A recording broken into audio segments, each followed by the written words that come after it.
خوشیږي پویه که زما ډېر خوشیږي پویه که زما ډېر خوشیږي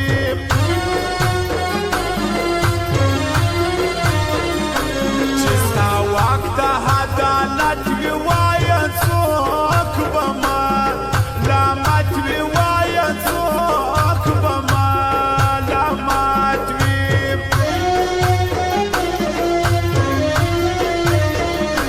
یو ښایسته دی بل سینګار کړي ما به نور هم نه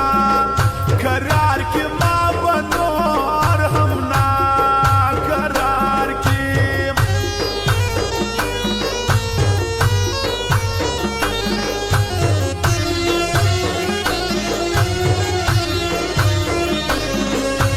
زموږ د دکان پته یاده ده سردار موبایل سنټر کاکړ مارکیټ قشلاق بازار پروپرایټر سردار ماسوم سید ولی خان